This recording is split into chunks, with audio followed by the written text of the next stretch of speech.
Hey, it is good to have you guys. We are going to kick off, and I want to give a shout out welcome to those who joined us online. This last time as we gathered together, there were actually about 2 times as many people joined us online that same day as there were even here present. We have a good group, so thank you for joining us. Stephanie Wick is going to come right on up as Andrews Associates. She's the owner of, and she's sharing. I'm going to just say a short prayer as she walks up. Father, thank you.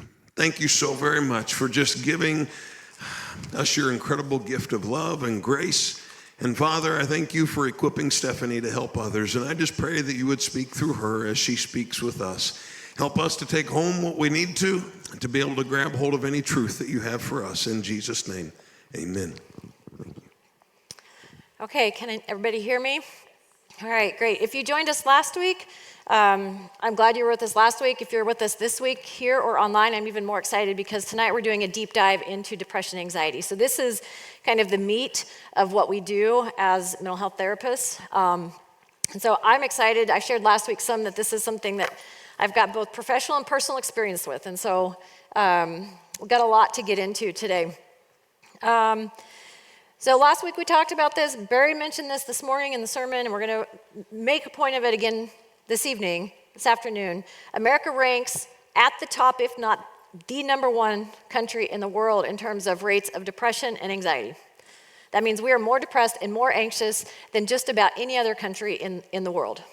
And as Barry said this morning, that's not a first place that we necessarily want to have, right? We don't want to be that. So it begs the question, why is this? Why are we so anxious and why are we so depressed? We're going to get through some of these things here. What I would like to do is, if I can find it here, this point right here, I wish I would have put at the top, underreporting in the past. I think it's important to understand that as we're talking about depression and anxiety, we talk much more about it now than we would have decades ago, right? And so if we were having this conversation, we wouldn't have been having this conversation 50 years ago, but if we had, there would be far fewer people who would be willing to step up and say, I'm struggling with this. And so one of the reasons that it looks like we're at the top, in part, is because more and more people are sharing about this, more and more people are reporting to be experiencing it. Okay, so in the past there would have been underreporting. Now we're seeing more and more people talk about it. Depression and anxiety has been around since the beginning of time. These are not new things. It's just that we're at a time now where we're beginning to have more and more conversation about it. I brought props tonight. You guys should be really excited. So we have this, so a few years ago, I was in the Winged Lion here in Manhattan, which if you haven't been there, it's a super cool little place. It's where I like to go if I'm going to pretend to be Italian. And I came across this book right here. Some of you may have read it. Under the Tuscan Sun by Frances Mays. Okay, if you haven't read it, you should read it. You can literally taste and smell Italy when you read this book. Okay, so I decided after reading this book, and it's a running joke in our family now, that I'm basically Italian, which means my family's basically Italian. So we're basically Italian. And so after running into this book, I started, no joke, researching maybe how to buy an old house in Italy. I started studying the Italian language. It didn't last very long. But in that time, I came across this phrase, and I don't actually speak Italian, so I don't know if I'm going to say this right. But the phrase is dolce far niente. Does anyone take a guess as to what that means? Dolce far niente. The sweetness of nothing. And I was so transfixed with this saying, this simple saying, dolce far niente. I'd go for long walks, and I would just keep repeating this over and over and thinking, gosh, how far are we from that in this culture? The sweetness of nothing. I thought so much about it that I was going to have it tattooed right here on my arm, right, as a reminder to slow down and to enjoy the beauty of doing nothing. And so and I'm a very proud American, I should say that, but there are parts of the Italian culture that I love, right? The emphasis they place on slowing down, on community and connection, on connecting over food or drink. There's just a slower pace all the way around. And I want so badly to have part of that culture, that Italian lifestyle in my own world, except that every time I turn around, I'm running into the American culture, right? And I don't know if anyone else has ever experienced that, where it's like, gosh, I just want to slow down. I just want to slow down. I just want to slow down. And then you turn, and you run into the American culture again. It's sports, it's work, it's projects, it's church. I mean, it could be church activity. It could be all these different things, right, that we commit to when we do. So we live in a culture that perpetuates, more than other cultures, the presence of anxiety and depression. And when I say that, that ties into so many of these other things that we can attribute, or that may be attributing to why we're so anxious and depressed. We're not sleeping well. We've got histories of trauma and neglect, early and frequent adverse life events. So if you had a number of adverse life events in your childhood, early adulthood, you may be more predisposed. Overstimulation. I mean, how many of you have a phone on you right now? Everyone, right? Social media, poor diets. We're more and more sedentary as the decades go on. We sit more and more. Busyness and long work hours. This is a problem for me. Focus on productivity and success. Increased movement toward individuation, which is where it's just the individual and not the community. Increased isolation and loneliness, and movement away from the family and church. So it's not just one thing, right? It's all these things that comprise our culture. And each of us has a choice to make, but it's really hard to make that choice because at every corner, we're running into this over and over and over again. Before we move on to the next slide, I debated whether or not to share this or not. It's actually an excerpt from a journal, and in full transparency, the last time I journaled was 2 years ago, so if that gives you any idea how bad I am at it.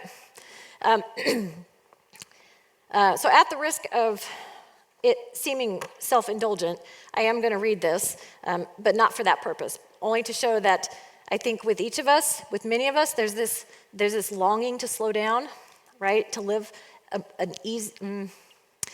more simple life, right, and we find ourselves battling this. So if you can just indulge me for 3 minutes or so, and if you don't want to, then you can check TikTok or Facebook or something. Stimulate yourself a little bit more. So I would have written this the beginning of the pandemic in, whenever that was, 2020. Okay, it's Sunday morning, and I'm the only one awake. My husband of 19 years is sleeping soundly, and our 3 kids are scattered throughout the house, 2 downstairs and 1 up. The teenagers had a late night, and our 11-year-old was busy meticulously building a wish list, something she does often, into the wee hours. All are taking advantage of the chance to sleep in. This is precious time for me before the rest of the world or family are awake. One of my most treasured places to be is deep within my own mind, a retreat I don't often get. I spent endless hours here as a child. It was beautiful and made of the most vivid colors and images, free of the weight of responsibility, time, stress, and social pressure, nothing less than magical. I liken it to an enchanted forest, draped in billowing blankets of flowers in every color of the rainbow, flowers that seem to climb the voluptuous trees and reach for the sky. Here I can fly unrestrained and have the most delicate ability to move things with my mind. A symphony of birds effortlessly fills the quiet space with perfect harmony. The sky is bluer than blue, and there are trails, many trails, waiting to lead me into the most unimaginable, most splendid, most breathtaking and enchanted places. This forest, it's unrestrained with endless possibilities, not limited by time, reason, or reality. If I could imagine it, it could be. Back in the real world, I have a place on our couch right near our window. From this place, I can see the purple and white petunias I just planted, hanging on our weathered deck, and the lush trees in the backyard. If I stretch, I can see the new chicken coop we just built and all 18 of our chicken children, and the 3 ducks affectionately named Gucci, Chanel, and Prada by my daughters, who exhausted countless names before settling. The coop is a masterpiece. It's large and spacious, the handiwork of my jack-of-all-trades husband. He'd wanted these chickens in this coop for years and now tends to it with the gentleness and a juvenile excitement that I can't help but adore. On the face of the coop, visible to all who might be nearby, are the words "eat more beef," intentionally sloppy and carefully misspelled, painted on by our precocious 11-year-old. People often say that Kansas has nothing to offer, but these people haven't seen or experienced our trees, at least in the eastern part of the state. They are ancient and majestic, large and dripping with foliage They seem to bend under the weight of the leaves and glisten as the morning sunlight hits them. It might just be a glimpse of heaven, or maybe a peek into my enchanted forest. If I tilt my head just right, I can almost imagine myself soaring in the open sky above them. I can't imagine any place being any greener and lusher, although I'll imagine myself driving through the hills of Europe, or sitting in a Spanish courtyard, or a French farmhouse, or perhaps an Italian piazza. But for this morning, I simply moved from my couch outside to the front porch to sit on the swing my family gifted me last Mother's Day. Maybe this is my place too. From this place, I sway gently with a cup of coffee grasped in my hand and a heavy blanket draped over my legs. The morning air is crisp and clean, and I dare say sweet. The air is sweet. I can nearly taste it. The fragrance of petunias and irises and roses all blended harmoniously in a perfect floral perfume. The plumpest of bumblebees feverishly moves from one flower to the next. A cardinal swoops in and gallivants around in front of me. He performs and then moves on. And there's a point to this. And then I notice it. The tiniest of spiders clinging desperately to an invisible silk thread as the gentlest of breezes threatens its attempt to build something magnificent. It was so tiny and the silk invisible. Typically, I would never have noticed, or if I did, would have swiftly flicked it as far away as possible. But this morning, I am transfixed, completely enthralled by this small creature and its splendor. It was working busily, and I couldn't help but be awestruck by how perfect it was. I decided it needs a name and a gender, so I named her Betsy, Betsy the tiny spider. Betsy and I become quick friends, and I'm immediately struck into a deep desire to protect her. She can do little for me except to remind me to stop and look and listen. She beckons me to take notice of the miraculous and magical which is right in front of me, if only I can stop and see. The harder I look, the more I notice. There seem to be worlds inside of worlds. Betsy's world inside of my world, which is inside the world of trees. Regardless, the worlds are deep and wide and inside and outside and big and small. It just depends where I'm looking and how hard. In this moment, I decide I want more moments like this. Moments where I can see the tiniest of things around me, where I inhale the sweet aroma of life and exhale the chaos and busyness. Moments where I'm fully present and fully aware. Moments of being engulfed in beauty and gratitude, fully communed with God. I want to see all of the worlds around me. I'll fast forward through the end. This morning, however, I decide I'm weary of the tease, of the slowing down, and it's time. I pray for clarity and discernment, something I do often. What I hear God say to me is slow down. If you want to slow down, then do it. Just do it. He's given me every opportunity. You only must take it. This was 2 years ago. I pray I can resist the lure of busyness. It's so compelling at times and oh so sneaky. It creeps in like a fog, only evident at morning's dawn. Today I start living mindfully, slowly, meticulously, with careful precision and eyes wide open. And to do so, I will write. And I share this because this was 2 years ago, and I haven't written since. This was a moment where I stopped. And when I stopped, I saw, right? And so often we can't see because we're pulled in so many different directions. I was so sure in that moment that was it. I was doing things differently. And then guess what? I turned a corner. And guess what I hit when I turned a corner? I hit our culture combined with my own anxiety, and it never went any further. So let's talk about anxiety. What is anxiety? Anxiety is your body's natural response to stress, a feeling of fear or apprehension about what's to come. Remember, anxiety is normal. So you can experience anxiety without having an anxiety disorder. To experience anxiety is something we're all going to feel. Before a test, before giving a speech, before a job interview, you might experience feelings of anxiety. We call that state anxiety. Okay, anxiety at its best is productive and it's motivating, and at its worst, it is debilitating. Not all anxiety is bad, though, and I think that's important to remember. Sometimes our anxiety serves a purpose. When it crosses a certain line, if it's causing issues in our day-to-day functioning, if it's extreme or it lasts for days or weeks on end, then it's probably a problem. Something to remember is that as we go through this, anxious people don't always look anxious. Depressed people don't always look depressed. So if I had a nickel for every time someone said to me, "You're anxious," I could probably stop working because I hear it that often. okay? Anxious people rarely look anxious. Depressed people rarely look depressed. Go back to the stigmas that we talked about last week and the ideas that you hold about what you think anxious looks like and what you think depression looks like. Sometimes those aren't true. Sometimes we don't see those when we're looking at someone. Anxiety and depression have become almost an invisible epidemic, right? In this room, if we're looking at the statistics, I think Barry pointed this out this morning as well, there's at least a third of you who struggle. I mean, if you look to your right, you look to your left, there is somebody very near that is struggling, and you may have no idea. I often tell people, and if you've worked with me at all and you're anxious, I'll probably tell you this, you're not that special. Okay? I will tell you, you are not that special because anxiety is one of the most self-centered mental health disorders there is. Anxiety is all about me. And I say that because most people who struggle with anxiety are the last people who want to be considered selfish or self-centered. Okay? So it's kind of a shock and awe sort of thing. You're not that special, right? So anxious people will often put themselves at the center of everything. And that's just not how it is. So I will tell people, you're special, yes, but you're not that special.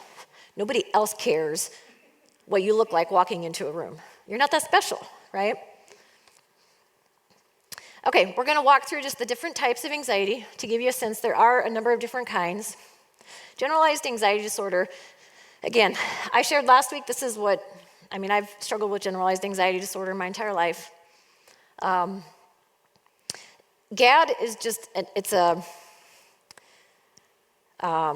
is generalized anxiety, which means you're generally anxious all the time. And I think I said last week, like if you imagine, for people who don't experience this, so imagine how you might feel before a big test or a big game, okay, the butterflies, that nervousness, imagine feeling like that all the time.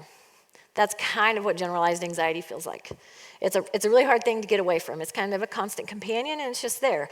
Most people with GAD will feel it somewhere through here, and so if you have it, you're going to know what I'm talking about. You're going to feel it through here, or you're going to feel it somewhere here, right? Like there's a hum of anxiety, or you're going to feel it through your chest. Physical symptoms include restlessness, difficulty concentrating, sleeping problems. Panic disorder. If you have a panic disorder, you get intense sudden panic attacks. These are really strong. If you've ever had a panic attack, you know these are really strong. This is above and beyond what an anxiety attack would be, which we'll talk about. A panic attack, during a panic attack, you may experience sweating, heart palpitations, okay, so a rapid heartbeat, chest pain. So often people who have had a panic attack will be concerned that they're having a heart attack, right? Because it can feel that scary, and it can feel tightness in the chest and rapid breathing and rapid heart rate. And so it is not uncommon for someone who's never had a panic attack before to go to the emergency room because they honestly believe they're having a heart attack. So if that gives you any idea as to the intensity of what a panic attack would feel like for someone. Now, what can happen with a panic attack is, tightening of the throat as well.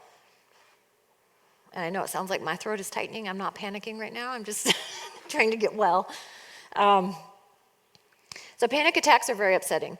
Often it can perpetuate more anxiety, right? Because then there becomes concern about when is the next panic attack going to happen. And so then you start worrying about, what if I go out in public, am I going to have a panic attack?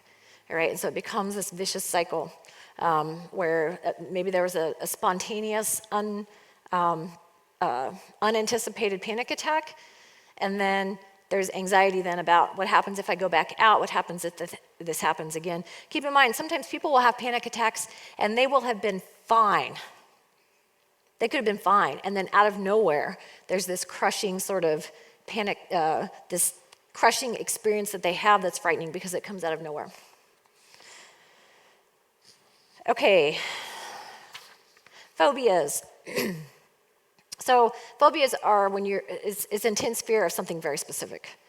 Okay, so this is beyond like, ooh, I'm scared of spiders. This is, you have an intense, almost debilitating fear when it comes to specific things. Common ones would be animals, blood, flying, heights, injections. heights, like I don't know about you, but if I see something on TV and it's somebody's way up in the air or they're scaling the side of the cliff, I will literally, my hands and feet start sweating, like just from watching it. Agoraphobia. And these are big words, guys, I know. So I apologize for that. But agoraphobia, essentially agoraphobia is a type of anxiety that makes it really, really difficult sometimes for people to even leave their house because there's this overwhelming fear of not just enclosed spaces. So it's not like claustrophobia, right, like we hear talk about. Agoraphobia is the inability or fear of not being able to get out of a closed space. So I'm in a car, on a bus, in a plane, and I don't know how to get out of this. And so there can be this elevated anxiety response because of that. So lines or crowds, if you get stuck in a line or crowd, sometimes wide open spaces. I had an interesting situation many years ago, having grown up in Kansas, very used to having wide open spaces, right? There's a certain peace about it, just having everything wide open. I went to a training in Chicago and was talking with my group at the table about how anxiety provoking it was for me driving into Chicago, trying to find this hotel and get to my training. And she said, well, I had to go to a training somewhere in the Midwest. And she goes, it was so open, I was terrified. Right? And so I suppose partly it's what you're used to, but she was so afraid of the wide open because there was nobody around. And so for her, it was like, well, who do I go to for help if something happens?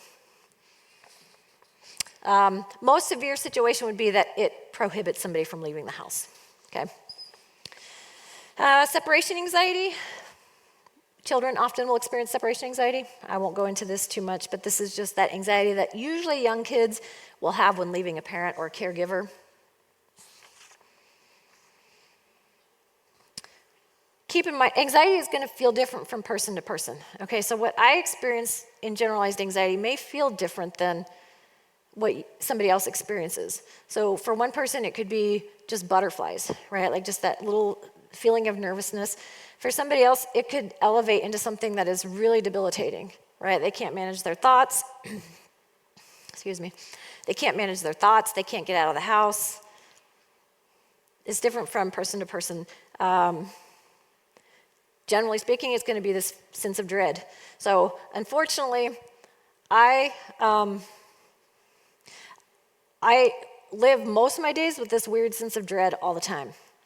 And it's really difficult because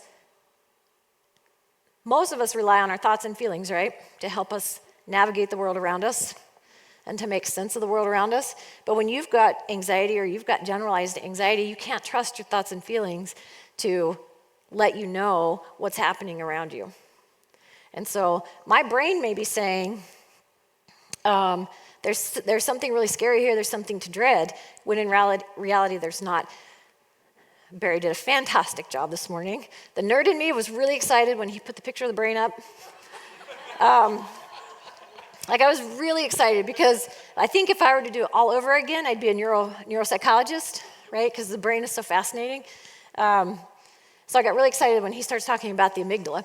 And I can't dissect the brain and give you all the parts, but what I know about the brain is that if you're having an anxiety attack, if you're experiencing elevated anxiety, it's because that portion of your brain, the amygdala, right, is in a sense kind of broken. It doesn't work well. The amygdala is the part of the brain that alerts us to danger, right? So way back when, if a saber-toothed tiger was chasing you, your brain is going to say, hey, there's something to be afraid of. Here's a danger. Here's a risk. You need to respond. And you will respond accordingly, usually through fight, flight, or freeze, right? For someone who has generalized anxiety, that part of the brain gets stuck in the on position, which means it is perceiving threat all the time that is not there. Sometimes I can't even tell you what I'm anxious about. I have no idea, and it's really frustrating. I'm learning not to listen to that, but sometimes I have no idea. So the person with generalized or any sort of anxiety disorder has a brain that has just malfunctioned. I don't know how else to say it. And there's very little you can do with that, except learn how to manage it and cope with it, okay? So it's nothing you're doing wrong. Your brain is just saying, oh, there's lots of things to be scared of, when in fact there's not. So an anxiety attack is where that amygdala is like screaming at you, okay? It's saying, red alert, there's something dangerous, something's gonna happen, dread, doom, gloom, okay? And it's a very real experience, and this is something I have all the time. This overwhelming feeling of apprehension, worry, and distress. So for example, here a couple weeks ago, youngest daughter had a volleyball tournament in Kansas City. It's when the last round of snow came in. So she was gonna ride with her coach, get down there the night before. Okay, I've got a history of traumatic loss in my own past that occurred during bad weather. So this was like the perfect storm for me to have an anxiety attack.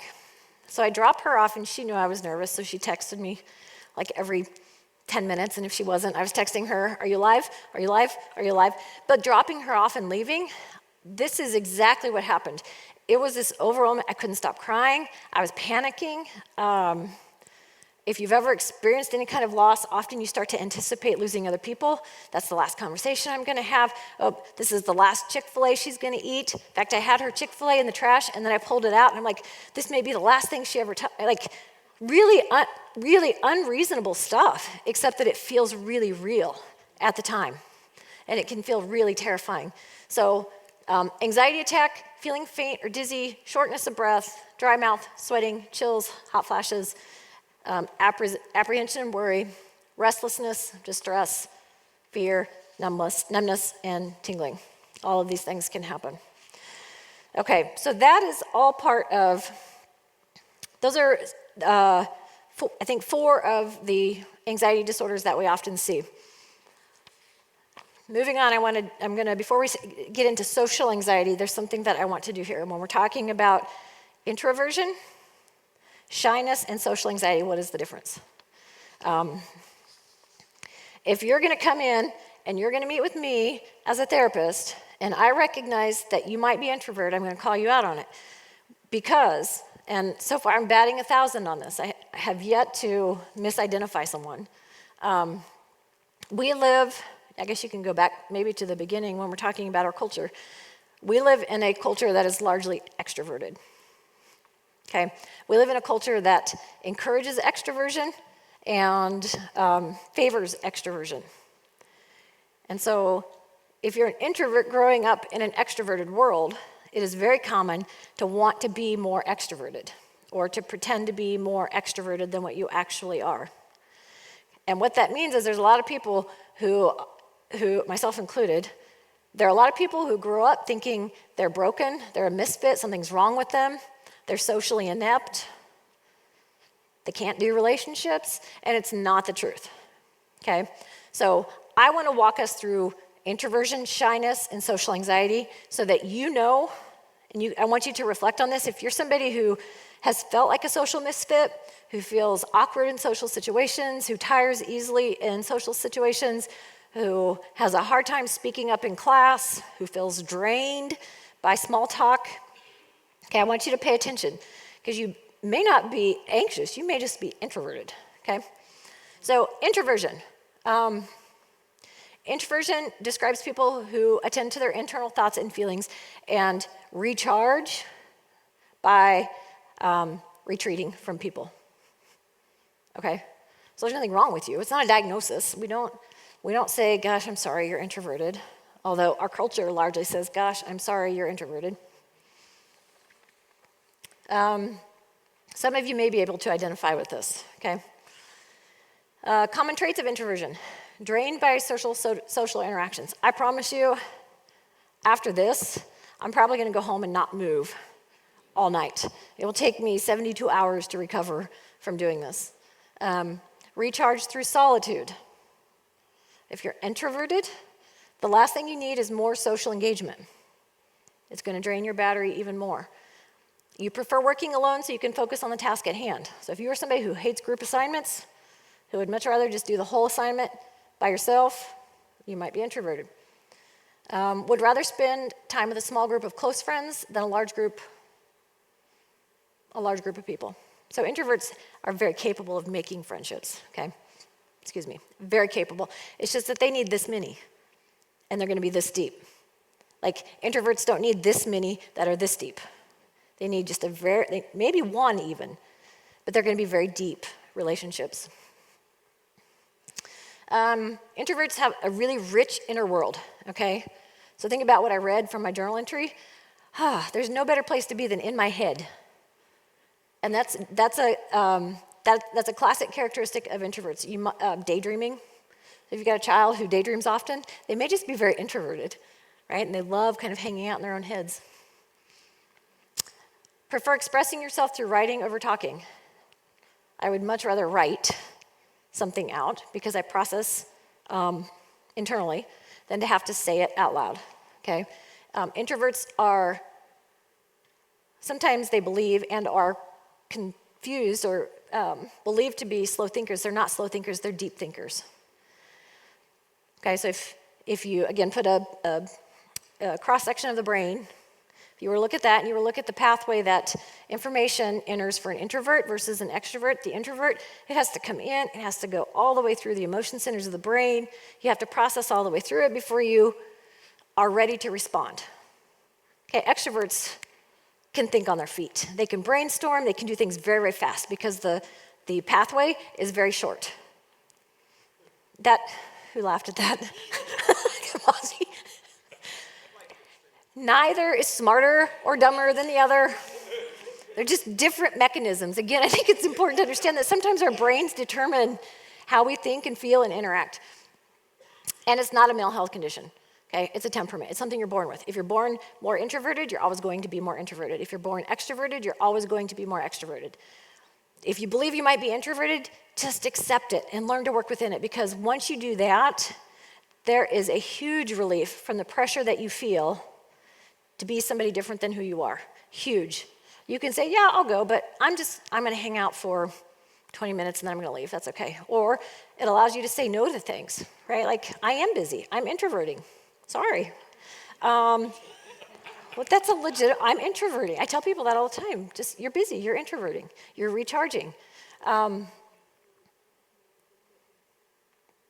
If you can recognize that you're an introvert, then you can give yourself permission just to be, okay?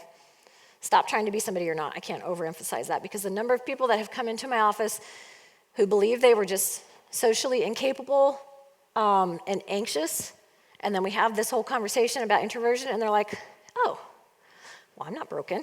I'm just trying to be somebody I'm not, right?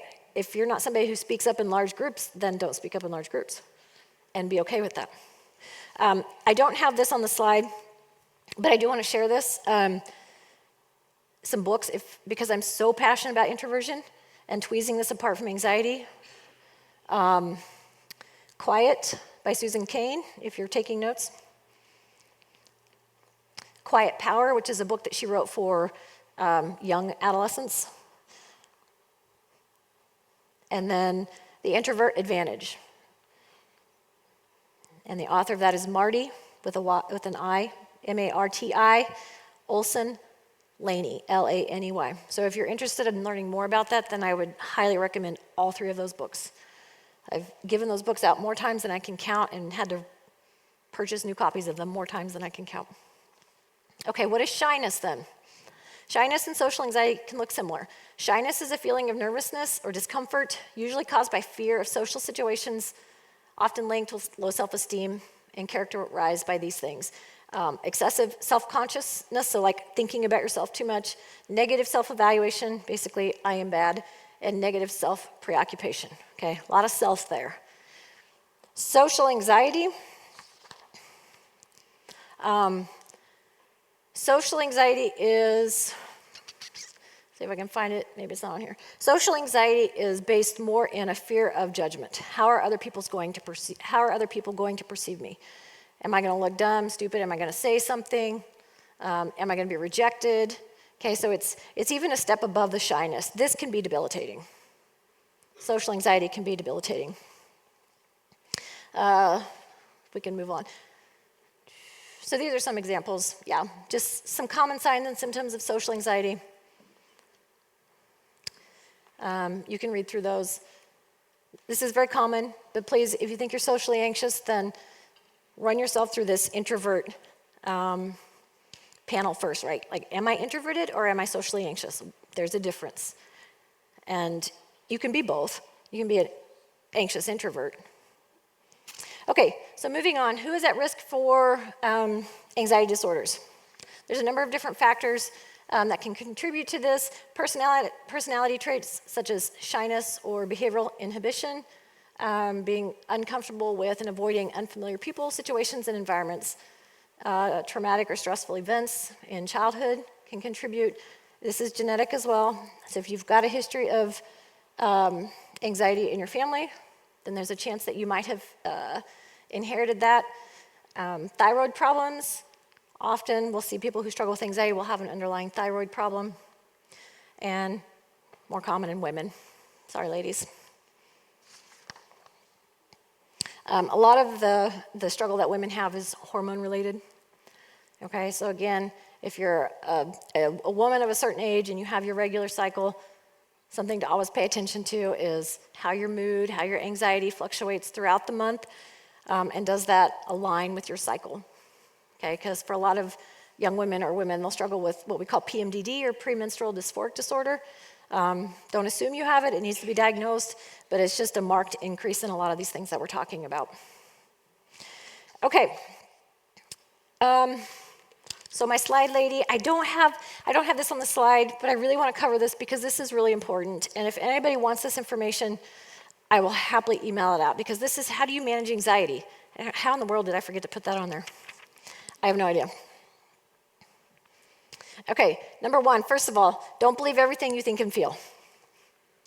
So if you're a note taker, please write these down. Don't believe everything you think or feel, because your brain will lie to you. Your emotions can't always be an accurate reflection of what's really going on. Remember last week we talked about the big 6, right? Those 6 things that you can do all the time to keep yourself well. With anxiety in particular, nutrition and exercise are important. Eat mostly well, move your body.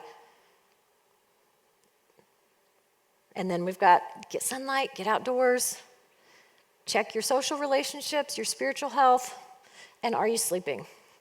Every one of us should be doing that all the time. Okay, Barry mentioned this one, number 3, deep breathing. Okay, so remember what I said about the amygdala and how it's on overdrive. If you've got generalized anxiety, it's on overdrive. And if your body's entering into a state of fight or flight, one of the things that's going to happen is your heart rate is going to go up and your breathing is going to become more shallow, right? Because it's preparing to fight or flight or freeze. And so one of the easiest ways of trying to regulate that anxiety is to practice deep breathing, which you can do anywhere, anytime. Because when you intentionally slow that breath down, it starts to pull your brain out of that fight or flight. Anxious people also do anxious breathing, if you've ever noticed. If you're ever talking to someone and they're like, they're probably an anxious person. My kids see me do this all the time. They'll be sitting in session. I'll hear them do that breath. I'm like, are you anxious? Yeah. Okay, because that's the body trying to catch up. Number 4, zooming out. And so I liken this to if you've got your map pulled up on your phone, and you know how you can zoom clear in, like to a house? And when you zoom into that house, it looks really big. That's all you can see. You can't see around it at all. It occupies your entire frame.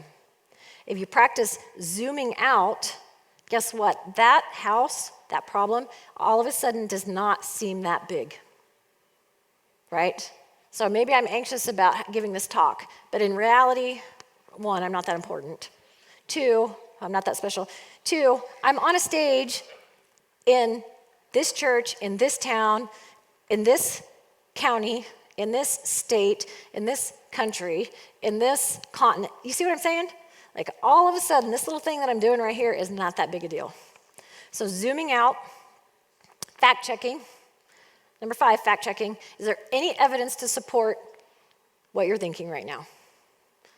Is there any evidence to support that this worst case scenario thing that you're thinking is going to happen? Usually not. Think it all the way through. Number 6. Okay, so what happens with anxiety is we will think it up to a point, and we think it up to worst case scenario, but we don't think it beyond that. So an easy example of this would be if you're somebody who likes to be really punctual and on time, and if you start to feel like a crazy mess if you're running late, then think it all the way through. So what happens if you show up late? In reality, what happens if you show up late? No, nothing. Maybe somebody might be irritated, but generally nothing, right? So if you, instead of stopping at this peak where your anxiety is the worst, think it all the way through. Usually if you do that, you'll realize, oh wait, there's not that much to be worried about right now. I always ask myself, and I'll ask others, so of all the anxiety-provoking things you've ever done, what is your survival rate? And the answer is always 100%. I have survived every anxiety-inducing thing that I have ever done. So my odds of surviving whatever is next is pretty good. Write it down. Okay, so if you're somebody who has crazy thoughts at night, I've got notebooks all over the place. Write it down. Sometimes just getting it from here down can help quiet that anxiety. Do it scared. Okay, anxiety and avoidance go hand in hand. If we avoid everything that creates anxiety for us, we'll never do anything. So you learn to do it scared. I'm just going to do it scared. And then the last is to ask yourself, does it really matter anyway? And I want to explain this one. Years ago, so I explained last week that my initial clinical specialization is in the area of death and dying, right? And so years ago, I was reaching out to people who I knew who had experienced the death of a loved one and asking them to write their stories for me. And so I reached out to a lady from my hometown. Her name's Brenda. And Brenda and her family were farmers in the town that in the community, the area that we grew up in. And they had gotten up one morning, went to church. They were Catholic, went to church, had 4 kids. The youngest of those was Marissa. Came home, and of course, Dad went out to the field. Mom was going to get lunch ready. And Marissa, and I wish I had a picture of her. She's just the most adorable little girl, little brown-headed girl, long hair. And Marissa and her mother got in this little fight about her socks. Marissa wanted to wear her church socks out to the field to get on the tractor with her dad. Of course, Mom said, no, put your everyday socks on. Okay, so they have this little argument. Honestly, I don't recall what socks she kept on. She went out to the field, which was right next to the house, got onto the tractor with her father, which it was an old open cab tractor, and unfortunately she fell off and was run over and didn't make it.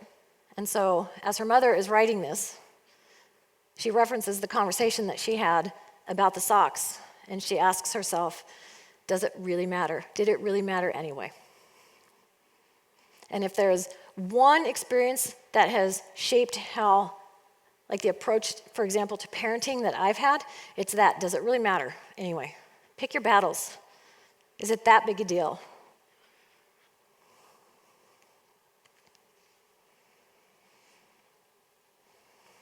Okay, moving on to the sister of anxiety, depression. Again, keep in mind that most of us will experience periods of depression throughout our life. If it lasts for 2 or more weeks, it's more days than not, then you may have what we call major depressive disorder, or MDD. Remember, this is the leading cause of disability in this country. I want you to pay attention to this right here. This is a serious medical illness. It's a medical illness. It affects how you feel, the way you think, how you act. Causes feelings of sadness, loss of interest in activities, which are the top 2. So moving on, when we diagnose depression, we're diagnosing on a continuum of mild to severe. Symptoms of depression. These top 2 are one of these 2 needs to be present. Feeling sad or having a depressed mood, 2 weeks or longer. Loss of interest or pleasure in activities once enjoyed. There's a really fancy word for this. We call it anhedonia, which is where you just lose interest in everything. Changes in appetite or weight. So you may start eating more, you may eat less. Obviously, sleep disturbances.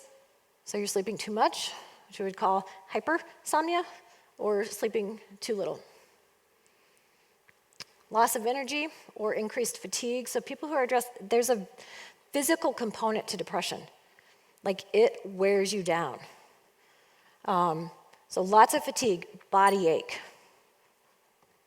lethargy, where there's just no energy to do anything.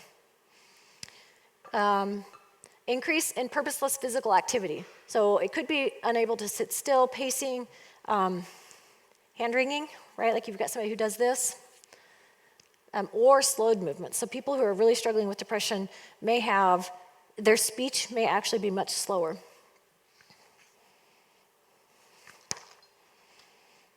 Feeling worthless or guilty. Hopelessness is a common piece of depression. Difficulty thinking, concentrating, or making decisions. And at its worst, thoughts of suicide. So the causes, there's a lot of, doctors aren't entirely sure what causes depression, but they have some ideas. Okay, the one is brain structure. So people who struggle with depression have their actual physical differences in their brain, okay? So remember what I said, it's a medical condition. Differences in the brain structure. Brain chemistry. So there are differences in the brain chemistry, something we call neurotransmitters. And this is why I always preach so much on nutrition. And some of you may have heard of the gut brain, right? Because 95% of the neurotransmitters, like the feel-good things, are produced in our guts. So if you're eating crap food and you're not taking care of your gut can't do what it needs to do to support your brain. Hormones, changes in hormones, so that you can see this during pregnancy. Again, women, I'm sorry, pregnancy, postpartum, menopause, we could see these things, thyroid problems. And I'm not a doctor, so I don't want to step over into that lane, but if you've had depression and you haven't had your thyroid checked, you probably should. And then, of course, genetics. There's a genetic link to depression. It often runs in families. People don't choose to be depressed, and I want you to hear this loud and clear. I have yet to meet a person who has chosen to be depressed, ever. There is this saying that people don't pretend to be depressed, they pretend to be happy. People do not choose depression. It is a medical illness. Why in the world would somebody choose to feel that way all the time? They don't.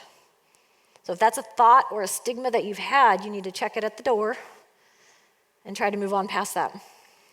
So what can trigger major depression? You may be genetically inclined. We've talked about hormones, but there are some situations. Loss of a loved one through death, divorce, or separation. These are major life events. Social isolation, feelings of being deprived, any kind of major life change. You may have a period of depression after. Conflict in relationships, right? Especially in young people, right? Like if there's a breakup from a boyfriend or girlfriend, that can feel like a really, really big thing. And I've known many young people who then have opted for suicide or attempted suicide because of it, because it feels so big. So conflict or breakups in relationships, any kind of emotional abuse, any kind of abuse or neglect, obviously is going to be a precursor. Okay. How to treat depression. I'm going to be, and I'm sorry, this is not a slide either. I don't know why I didn't put these in here. In my opinion, depression is so much harder to treat. It is really hard to treat because it can be so enduring. The problem with depression is that most people know exactly what they should be doing. I know I need to be walking. I know I need to start eating better. I know I need to go to church. But the depression will keep them from doing that. And so it is really, really, really hard. We talked about medication last week. If somebody is depressed and they can't engage in things that are good for them, then they might need medication to help them get to that place. So again, how to cope with depression. We talked about the big 6. I'm not going to go over those again. Staying connected. So social isolation is a significant part of depression. Cutting yourself off. Sometimes that means you have to have an accountability person. Like you say, hey, I want to go to church. Will you go to church with me? I want to go to this thing. Will you go with me? Can we meet there? And then there's some accountability, right? Often if a depressed person can just get out of the house, then they will actually enjoy being around people. But it's that getting over that hump and doing it that's the hard part.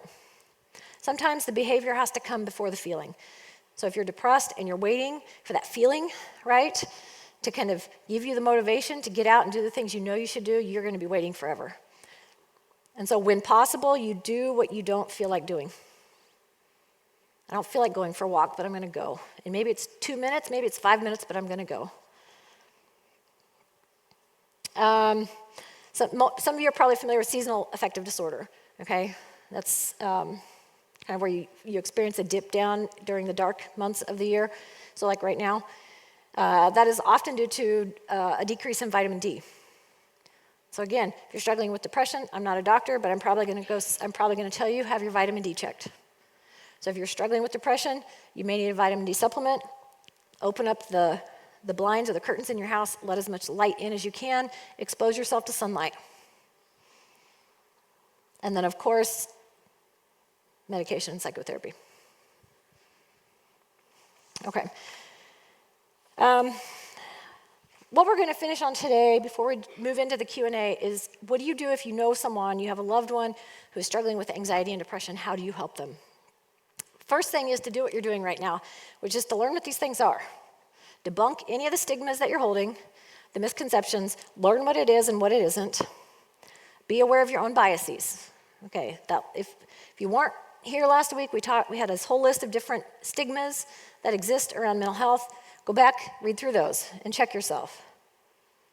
Am I inclined to believe that these aren't real things, and so I dismiss it?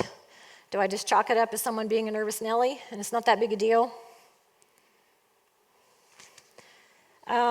Encourage treatment. Okay, if it's at a point where it's debilitating, then you want to encourage treatment. Remember, these are medical conditions. This is not a personal weakness. This isn't a flaw in the person. These are medical conditions. We talked last week how you would treat diabetes, right? It's the same thing here.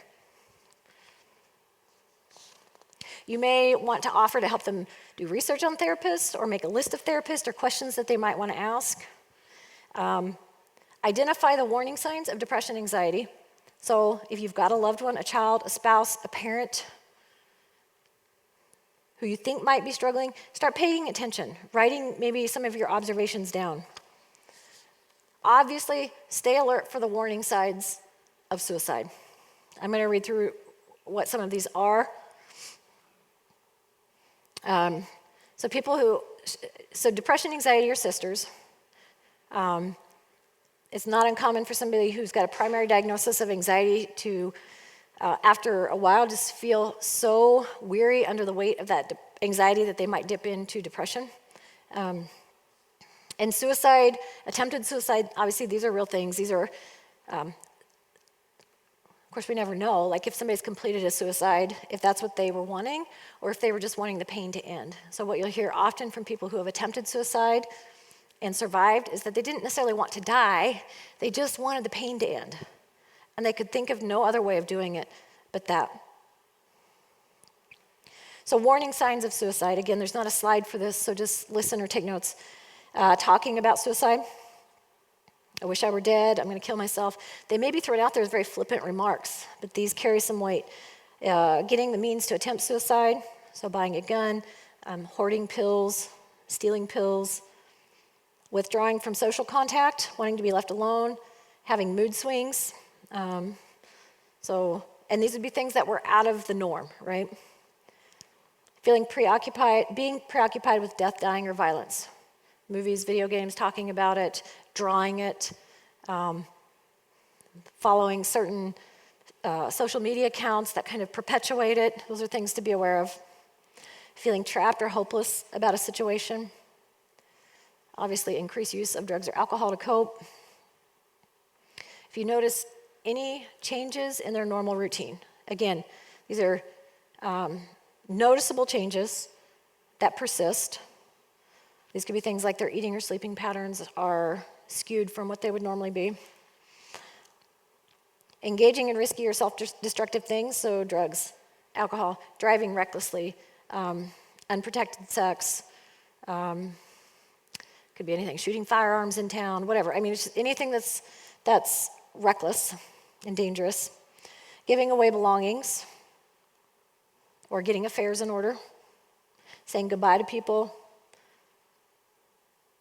Or significant, again, we mentioned this, but developing personality changes or being severely anxious or agitated.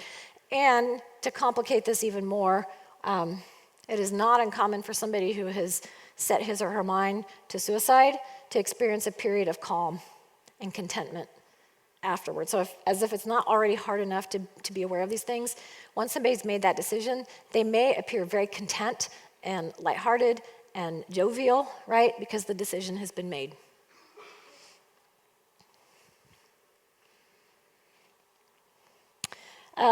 Somebody struggling with depression, anxiety, provide support. And hear me on this, you can't fix it and you cannot take it away. It can be devastating to watch someone you love struggle with these things. Almost harder than living with it yourself.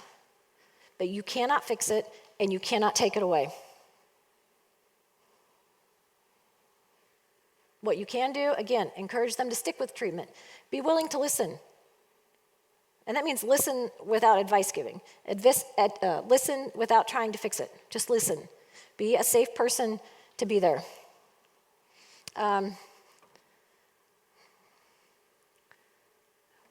Here. Avoid advice giving and platitudes. I'm not going to say this is a pet peeve, but man, don't do this. People do that. We do this collectively all the time, and it is well intended because we don't know what else to do. And so we see someone struggling, our natural response is to try to help or fix that, right? Unfortunately, so many of the things that we say don't result in the intended benefit to that person. So saying things, actually, I'll go over a list of things of not to say. If somebody's anxious, help them temper their thinking. So those coping skills that I gave you, help walk them through that. Ask them questions like, what's the worst that could happen? What's the best that could happen? What's realistic or likely? My husband would always say to me, he said, nobody's taking your birthday or babies, right? And it was a way of just giving me perspective on it's not that big a deal. So any way that you can help them gain perspective, turn their focus away from themselves. Remember, anxiety is very self-centered. Offer support, but don't take over. And as a parent particularly, this is what we want to do, right? We want to protect our children from feeling things.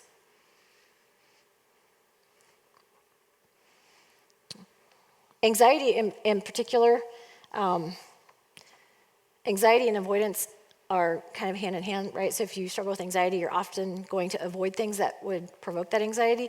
I've said, and I'll say it again, if we avoid everything that triggers anxiety, then often we won't be doing anything. And so we don't want to encourage our children or loved ones just to avoid everything that triggers that anxiety. We want to support them through it. Provide positive reinforcement about who they are, that they're loved, that they've always got the family, whatever it is, just to reinforce them. If they're really struggling, offer assistance. Clean their house. Somebody who's really depressed may not have the energy to clean their house. Get them some groceries. Do something practical.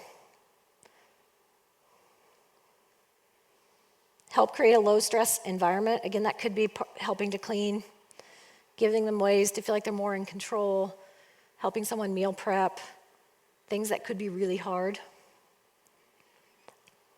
Participation in spiritual practices, if that's appropriate. Of course, we would encourage that. We know the research says that there's a strong correlation between management of depression, anxiety, or rates of depression, anxiety, and those who have some sort of spiritual foundation. Not to say that Christians, don't struggle with depression, anxiety, because we do, but it can help as a way of coping with that. Make plans together. So do something. Be present. If there's nothing else you can do, be present. If you don't want to give bad advice, you don't want to use platitudes, just be present, be a person. And sometimes that means not saying anything. I've had many a session with depressed clients where it's doing not much more than just being a non-judgmental, compassionate, loving presence. Don't underestimate that. Okay, here you go. This is what we're going to end on, and then we'll move into Q&A. What not to say? Don't say, stop worrying about it. Not going to help. Don't say, you're an anxious person. Obviously, if somebody's struggling, they're going to know they're struggling. They don't need you to let them know that they're already struggling. Don't say things like, calm down. And some of you may have used some of these phrases before. It's not a big deal. Why would you be anxious about that? Just don't think about it. I love that one. Just don't think about it. Just don't be anxious. Okay, well, if it were that easy, I would have done that 35 years ago. Try harder. This one's try harder. Pray more. Do more. Okay, that implies that they're not doing something, and therefore they're the reason they are struggling. But you don't look depressed. You don't look anxious. Again, if I had a dime for every time I've heard that, you don't seem sad. Have you tried? Probably they have. It's all in your head. What do you have to be depressed about? There are people who have it so much worse, right? Just give it to God. That can be a harmful statement, even if it's true. It can still be a harmful statement. Just have faith, keep praying. So again, many of these things are said with the intent of being helpful, but they're not. They're dismissive, they're hurtful, they imply that the person is to blame. So if you have nothing to say, except advice or platitudes, say nothing and just be a presence. Okay, I actually have no idea where we're at on time. 4:02? Okay, so we're going to, we're actually a little ahead of schedule, which is fine. We're going to take a minute to set the stage up for Q&A. I believe there will be, there we go. If you have questions, if you're at home and you have questions, or you're here and you have questions, text it to this number. And we're going to spend the last part of tonight's seminar answering those questions to the best that we can. And Dr. Goff, who is a colleague of mine, is going to join me in that. So take just a few minutes here to make the transition. So if you need to run to the bathroom, run to the bathroom. We'll be right here. So I think we'll move ahead with the Q&A. I forgot to share this. I brought this with the intent to share. I was talking about how I was basically Italian, and my family's basically Italian, and my phone knows that I'm basically Italian, and so it recommended this book, which is called How to Be Italian. And they have a whole spread on the dolce far niente.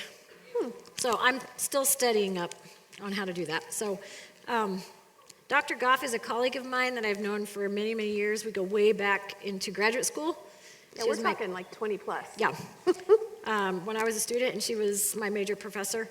And so she's got a list of the questions that have been sent in so far, and please continue to send questions in if you're thinking of them, and we'll just try to get through as many of those as we can. Okay. Okay. So the first question, is there a difference between a panic attack versus an anxiety attack? So the best way to differentiate a panic attack from an anxiety attack is going to be the intensity. So a panic attack is going to be more intense and debilitating than an anxiety attack. So you can kind of work through an anxiety attack, but the panic attack is going to be the one where it's going to feel like the crushing, like the chest pain and the heart attack sensation. So that's probably the easiest way to differentiate. Anxiety attack is going to be the less severe. Panic attack is going to be more debilitating. Okay. And what's your biggest tip to relieve major anxiety while in a setting you have to be at?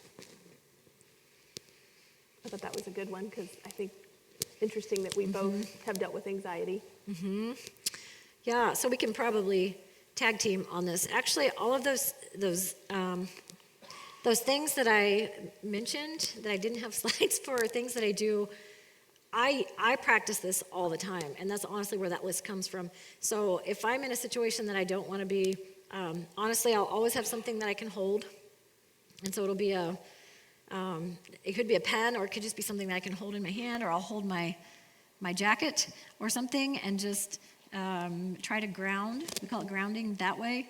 I do a lot of the talking through in my own head, like, what's your survival rate? You've survived everything, every anxiety-inducing thing you've ever been part of.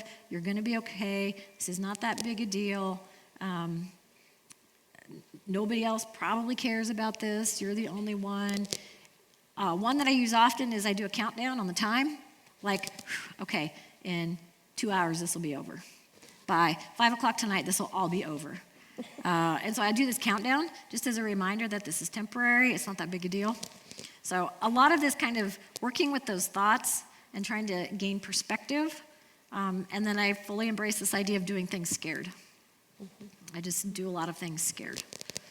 I was just thinking if you're, some situations you're with someone or a group that you know, others you might not be, but definitely connecting, I think that's a big one. You brought that up in your list, but connecting with someone, making sure, because again, I think we can get caught up in that anxiety that happens, but being able to get comfortable, get with someone that we feel comfortable with, that can often more immediately help reduce that. Yeah, I think we touched on that last week even, especially if you're a little more introverted or you do have some of that social anxiety.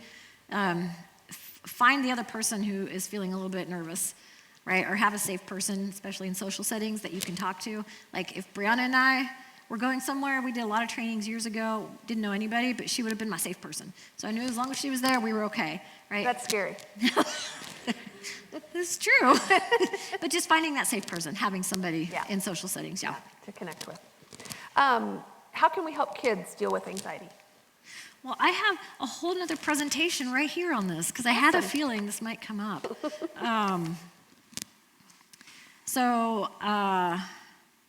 This is not uncommon in children, and if you're an anxious adult, it's likely that your children may also have some anxiety. I won't throw my kids under the bus, but I've seen little bits of this just watching them grow up. Keep in mind that the goal is for your children is not to eliminate their anxiety. Your job as a parent is not to make the anxiety go away, it's to teach them how to cope with that anxiety. It's to teach them coping skills so that when they are encountered by an anxiety-inducing situation, they can get through it successfully. Part of that means not pulling them away from things that induce that anxiety. So when our youngest was little, and she had a little bit more separation anxiety, and we're talking little, 2 or 3, dance class was really hard for her. And she didn't want to go, But I didn't let her back out of it. She sat outside the room for a while until she was comfortable sitting inside the room. And then she would sit inside the room and she would observe until she was comfortable standing in line. And so just kind of progressively let her get used to it, but I didn't let her back out of that. Express positive and realistic expectations. So let them know they're going to be okay, but don't use the survival rate. I've used this with my own kids. Have you survived all of this? Yes, you're going to be okay. It's going to be okay. Don't empower them. We're in a time where some of these disorders have become trendy. And so there is this kind of balance between offering support, but you don't want the anxiety or the depression to become your child's identity. Okay, so they may be a person who's struggling with this, but this is not who they are. And so you have to kind of walk that line pretty carefully. Don't ask leading questions, so keep everything very open-ended. How are you feeling about the test? Versus, are you anxious about the test? Increase their distress tolerance, their ability to manage their anxiety. If you have a child who's going to be generally anxious, they may be generally anxious their whole life. So you don't want to give them the pretense that they're going to get past this. They may not. It may be their companion for a long time. And so building their tolerance for that anxiety, which is through those coping skills. For younger kids, keeping that period of anticipation shorter. So let's say they get anxious about going to the doctor. Instead of telling them a day in advance or 2 hours in advance that they're going to the doctor, tell them right before, right? Because it minimizes that anticipatory period where they might start getting really anxious. Teach your child to think through it. All those things, again, those things we mentioned, use those with your kids. Those things work really well. And if you start that young, then they learn how to do that for themselves as they get older. Would you add anything? I was looking at the questions. Sorry.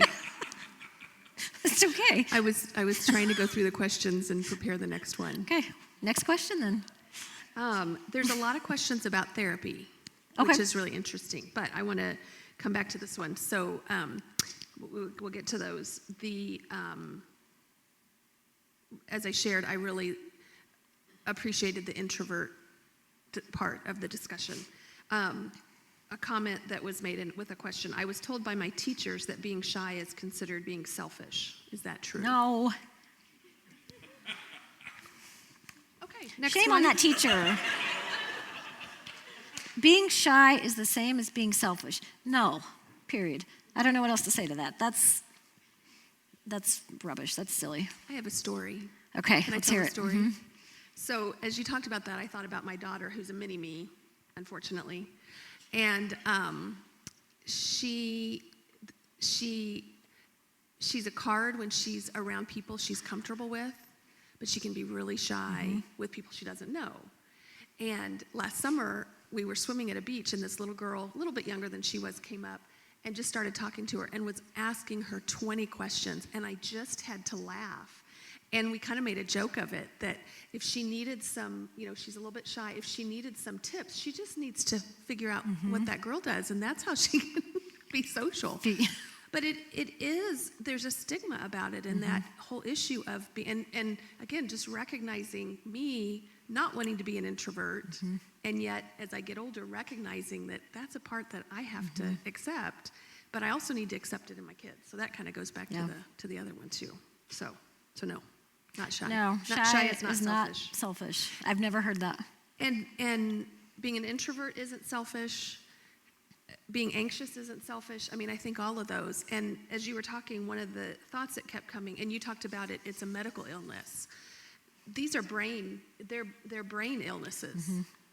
They're not, we talk about mental illness, but that's part of the stigma. But if we think of it as a brain illness, that's a huge part. I don't want to constantly worry about putting all of my feelings on other people, but I do not have access to a therapist. What should I do? That's a good question. So this probably has roots more in, and I'm guessing because I don't know the story here, but I'm wondering if there's not some underlying feelings of I'm not significant, I'm not important, I'm not worth bothering someone else, I'm a burden.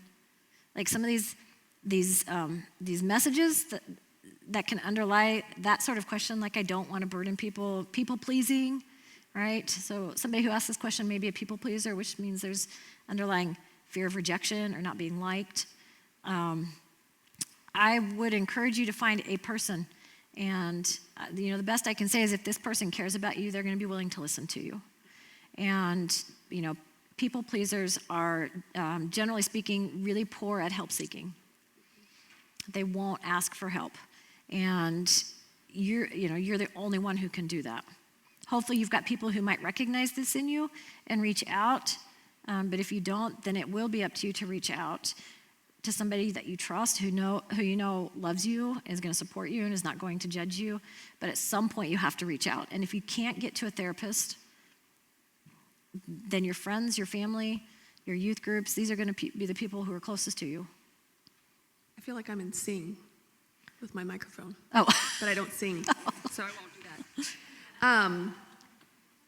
I also think that reaching out is really key. That support system is critical. Again, there's lay people, there's people in the community, pastors. The other piece of the question that I worry about is the issue of access. And there's lots of different reasons why people may or may not feel like they have access. But that first step of taking that first step to ask for help is the hardest one.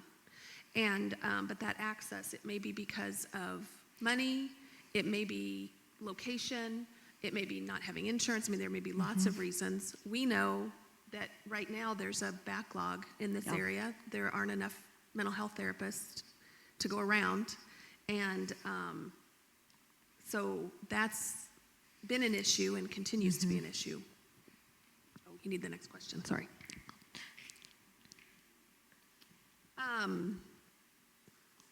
How would someone know if they, related to the therapy, how would someone know if they have had enough therapy? Or is the goal to graduate? Generally speaking, okay, so, and Brianna, I would welcome your input on this too, because Brianna and I may not necessarily work in the same way, therapy-wise. Most therapy is not going to be lifelong. right? Now, you may be in for a number of years, but for most people, it's not going to be lifelong. And I would go so far as to say the goal of therapy is always to equip you to, with the skills or the resources or the self-awareness or, the healing in relationships, whatever it is, so that you can go out and live without the support of a therapist. So with that said, the term graduation, again, I know some therapists who they work in a very goal-oriented way, and it's very structured, it's very solution-focused, and it could be brief, right? So as you accomplish a certain goal, then you move on to the next, and once you've accomplished the goals, then you'll essentially graduate from therapy. There's relational therapists like myself who tend to have people who are in therapy for a very long time. And for me, at least, it's a conversation between myself and the client to kind of gauge, is this still helping? Is there benefit to this? Are we just spinning our wheels? Have we done what we needed to do? And I bring that conversation up often. If we get to a point where I feel like things maybe are lowing, we'll have that conversation. And sometimes what I perceive as being goals for the client are not what the client feels that he or she needs, right? So there may still be benefit for the client to come in that I'm not seeing, and so we have that conversation. But I'd be curious also how you do it. Well, and because we both work in similar areas, but Stephanie's specialization is grief and loss, and I tend to work in trauma and PTSD, so it does tend to be a lot longer because we're dealing with things that people have oftentimes endured, not just one or two, but lifetimes, the long term. And so it does tend to, oftentimes graduation or closure comes when somebody's moving, usually the client, and or they've gotten tired of therapy. And I think that's a different thing too, where, again, recognizing something isn't quite matching, but being able to have that conversation. This next question kind of fits with that last question, and I'm guessing you're going to give it back to me. Is it beneficial for someone to go to therapy even if they haven't experienced something terrible or tragic? Maybe they just have generalized anxiety. Well, for heaven's sake, if you've got generalized anxiety, yes. So, and Veronica can talk more on the trauma piece of this, but absolutely, I feel like, and I think this question may have come up last week too. That it doesn't have to be this major trauma to bring you into therapy. It could just be that you're just really tired of being tired all the time, or you're really tired of being anxious all the time, or you're just tired of being sad all the time. So it doesn't have to be like this major precipitating event to prompt you into therapy. And I think part of it sometimes is over life. It doesn't mean, we all have life challenges that happen. It doesn't have to be something terrible or tragic. But it also could be, this happened to me 20 years ago, and now it's bothering me. And so sometimes people don't put that piece together. But I'm probably a hard person to answer that, other than no. But often who walks through my door is they have experience. And again, this is where we would want to make mental health be something that is normalized. Brain health is normalized and isn't just when I'm at the bottom, that's when I finally reach out. I'm reaching out because something has changed and I want to get a handle on it.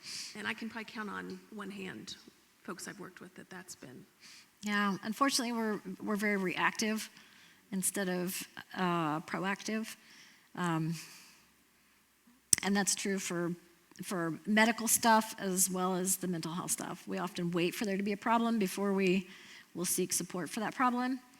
But yeah, if more and more people would recognize the need for preventative kinds of things, then we probably wouldn't have quite the epidemic that we have with the depression and the anxiety and all the other things that we see on a daily basis. But we don't address it that way. We don't. We don't think of it that way. How do you address someone who is self-diagnosing themselves or others? If someone tells you they or their partner or child is narcissistic or bipolar without a professional diagnosis, how do you respond? Well, and again, we mentioned, I don't know if you've seen this, I see this often, and I feel like on social media, there's some of this going around too, this self-diagnosing sort of thing. And so things like narcissism, bipolar, anxious, depressed, these are the ones that we hear probably most often. Usually what I'll say, if somebody's talking to me that way, I'll say, listen, we have this manual and we have very strict criteria that we use to make these diagnoses. And someone may have traits of some of these diagnoses, but not actually meet full criteria for the diagnosis itself. We don't hand out diagnoses flippantly, right? Like there's a process that we go through, that we're trained to go through, to make sure that someone meets criteria for a diagnosis. So when somebody says they're narcissistic, what they may be saying is this person only thinks about himself or herself. But there's a whole list of criteria that must be met for that person to actually meet criteria for that. Can you touch on the effects of mental health and alcohol? As a college student, I only have a drink occasionally, and even then I find the setting of friends and alcohol to be really unjoyful, even if no one is belligerently drunk. And this subject can be so difficult because I, and potentially others, don't want to sit home alone on Friday nights, but the social scene with my peers exists at the bar. Boy, that's true. And we're in a college town, so this probably hits true for a lot of people.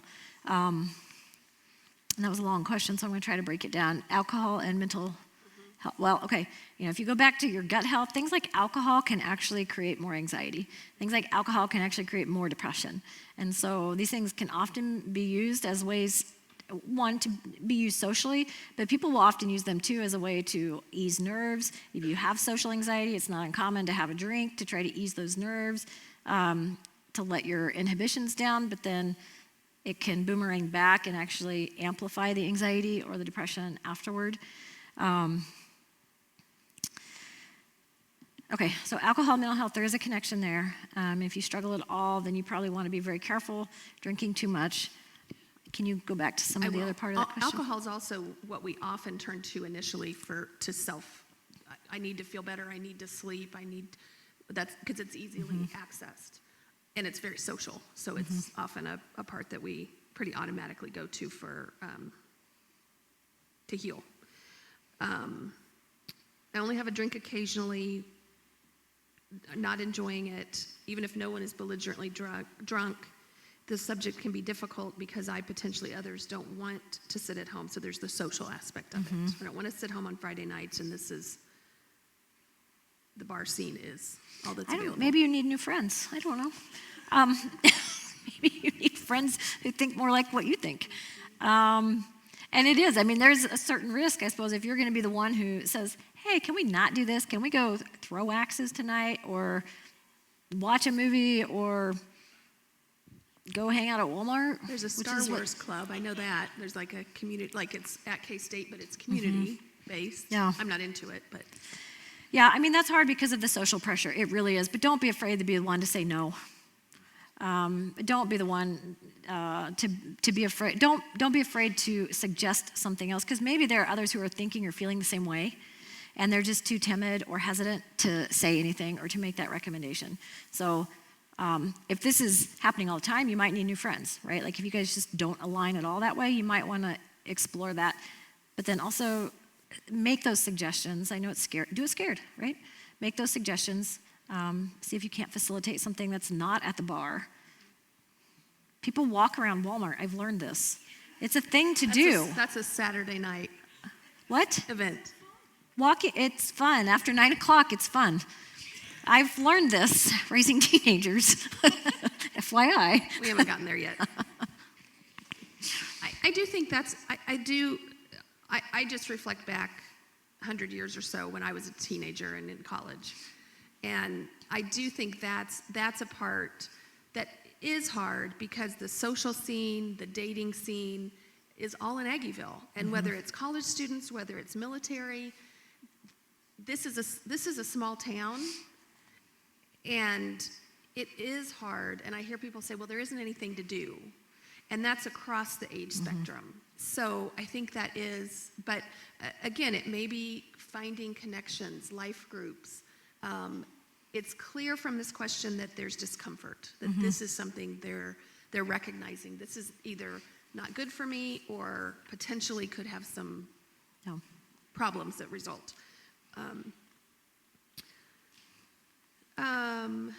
What is your perspective on Christians and medication for anxiety, depression?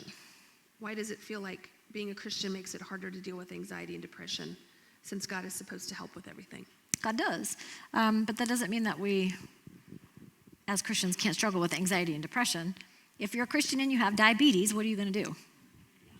You're going to treat it, right? You're not going to ignore it because you're a Christian. So if you're a Christian and you're struggling with anxiety or depression, why would you ignore it?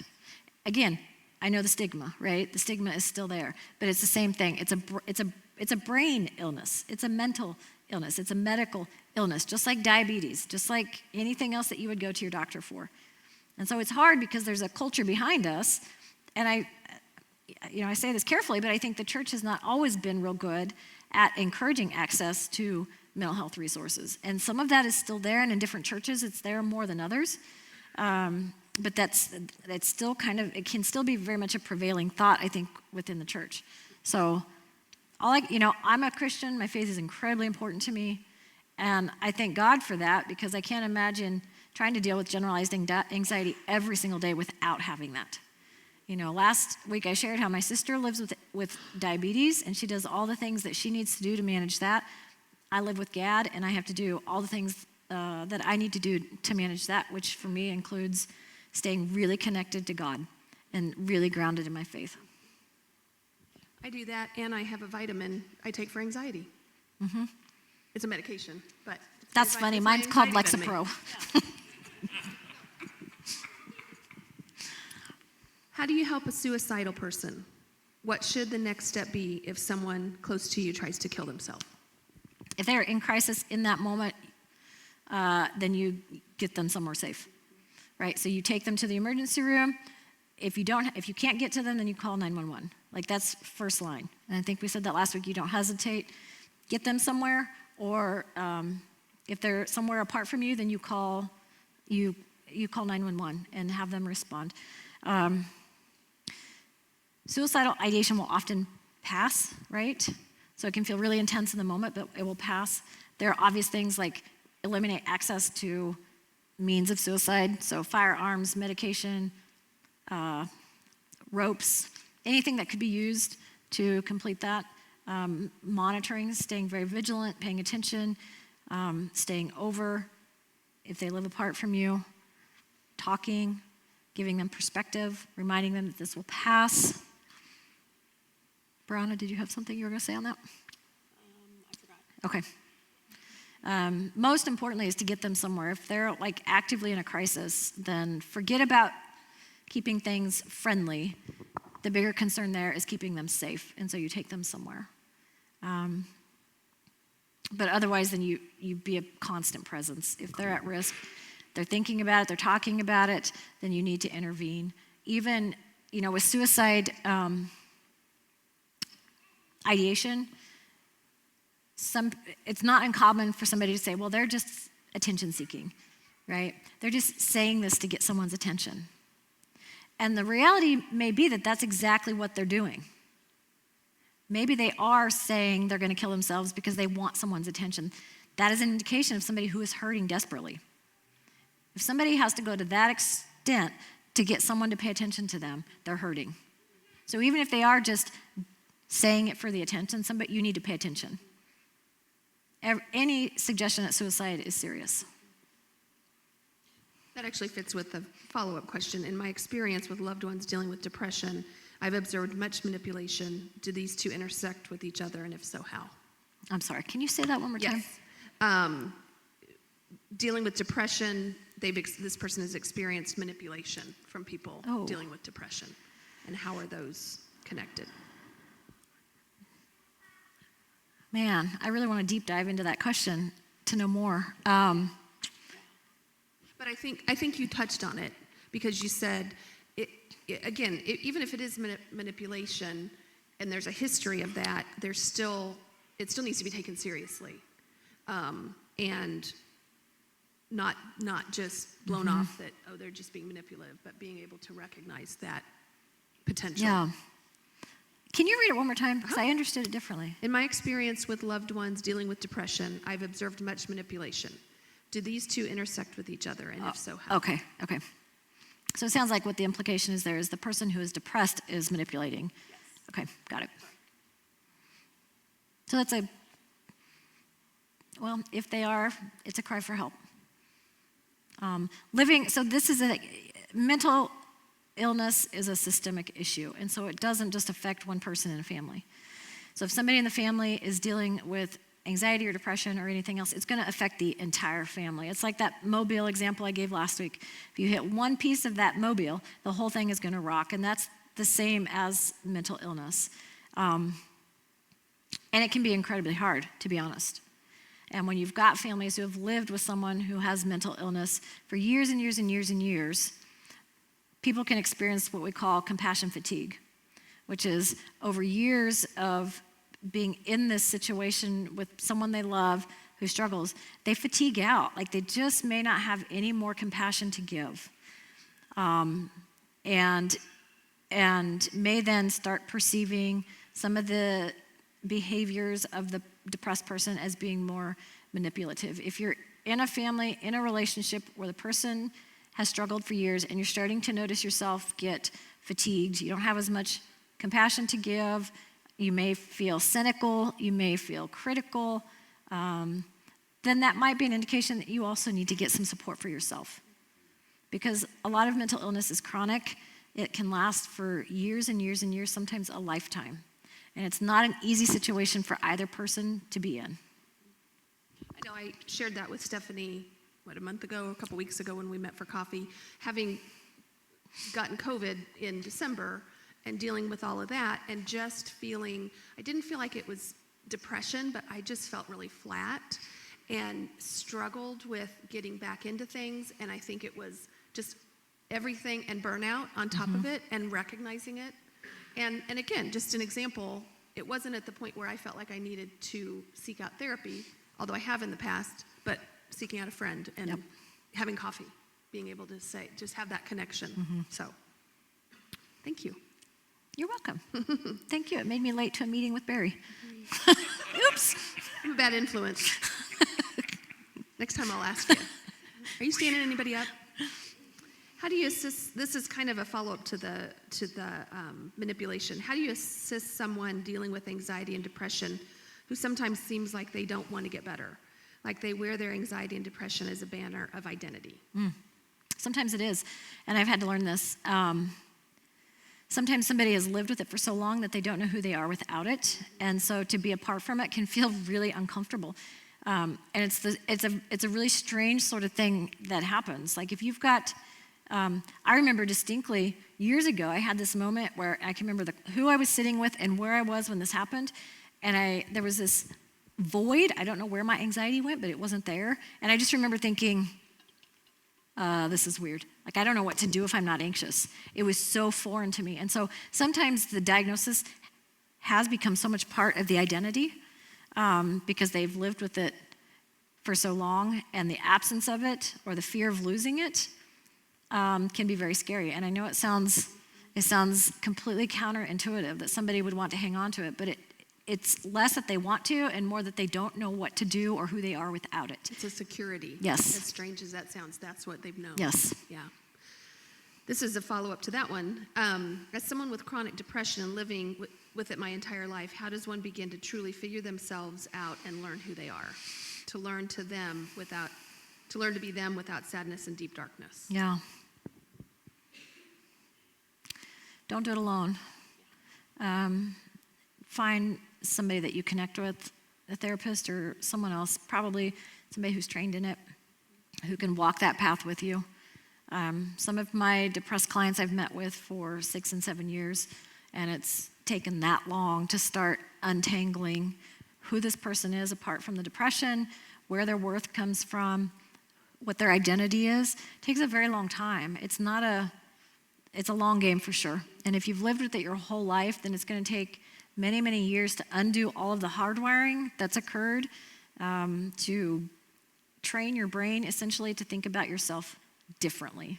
And if you're 30, 40, 50, 60 years old, that's a lot of history of thinking one way about yourself. And so it takes a commitment and it takes patience to rewire your brain so that you can recognize who you are, who you want to be, where your worth comes from. It's a long process. Shifting a little bit to things that aren't as chronic, how about depression and anxiety related to pregnancy specifically? Since it's kind of a subgroup of people. Does having depression triggered by hormonal pregnancy changes mean you will have postpartum depression? And I would actually add to that not just pregnancy, but also menopause. That may be just changes over the life course that are hormonally based. So do you want me to start that again? Yep. Because I added my own. Depression and anxiety, how do they relate to pregnancy and hormonal changes specifically? I don't know if I know. I mean, your hormones change, right? So you may have been fine before pregnancy, and then the flush of hormones makes you an anxious mess or more depressed during pregnancy, and you could have the baby, and then that goes away, right? Or you could be just fine throughout pregnancy, and then the rush of hormones that surge your body following childbirth can make you anxious or depressed. Pregnancy changes your body. I mean, it does. And so the hormones is part of it, but with one pregnancy, I had hyperthyroidism, and with the next pregnancy, I had hypothyroid. I mean, there's just things that we can't predict that the body does. Yeah, and it's a great question, and it might be just a little bit out of our lane to talk specifically about some of the hormonal shifts. I know that they happen, and that it's real, and I don't know that I can talk too informed about the rest of that. Yeah, that's probably a good follow-up with a medical professional. Yeah. These are great questions. I was afraid I was going to have to make up questions, so these are awesome. You say just listen to people, but what if they refuse to talk about it or they don't think they have something wrong? We never deal with that.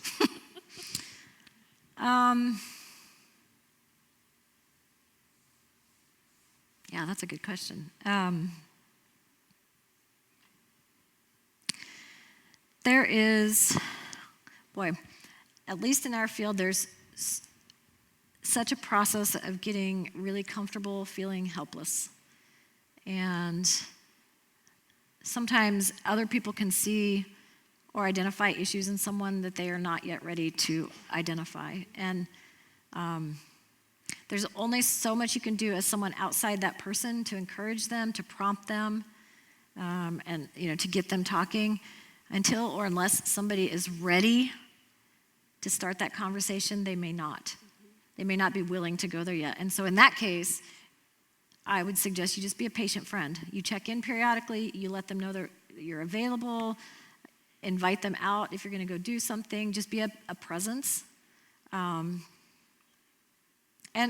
honestly, I guess there are also times where someone needs a metaphorical slap in the face, right? Like, they don't actually hit anybody, but like this kind of like something to shake them into awareness. Like, listen, this is a big deal. This is what I'm observing in you. This is what I'm seeing. I think you need to pay attention. So that's a hard one, though. If somebody's not ready, it's really hard to get them to that place sometimes. Yeah, and I was just going to say be there. Just continuing to be there. But then the flip side of that is sometimes you're at the point where you're burned out because you're just trying. But sometimes it can be, I'm not saying gang up on them, but if there are a couple of people that are concerned, again, whether that's suicide, whether that's being risky behavior, whatever that looks like, being able to have that loving conversation, it's hard to hear, but when it's presented in gentleness and kindness and love, and again, they may walk away, and that's their choice, but you've at least said what needed to be said, and at some point, hopefully, it will ring true. How do I help a friend if I know they are not taking their prescribed anxiety or depression medication? Those are good questions. A lot of questions on what do we do? How do I respond to somebody? I think it's similar. Being there, being able to, say, I think you need this. It's nice when medication works. I work with a lot of folks that they try the medication and they have really bad side effects. So we have to figure out how to do it without medication in a lot of situations. And So yeah, and again, part of it is finding out why they're not taking it. It could be weight gain, could be the side effects. I mean, sometimes people that take the medication become suicidal or become angry, or they feel like they're a zombie. I mean, there's just all kinds of, and so again, getting a good psychiatrist, a good primary care doctor who will listen to them, because that may be finding out why they're not. Yep, and I think you start flirting with this line between, where do I begin and end as a friend, and at what point do they need to be talking to somebody else about this? And I often go back to this idea until somebody's ready. Like, encourage and support and be there and do all of those things, and you could do all of those things and somebody is still not ready. And so you have to be able to also recognize where you end as a friend, right? Because sometimes somebody's just not ready, or they just don't want to do it. As a college professor, I have lots of students struggling with anxiety and anxiety attacks. How do I best support them and not have them fall behind or add to their anxiety? I think that could be a professor, an employer, a friend, a parent. Well, let me turn this back on you, because you still teach at K-State. I do. So how would you support your students in this?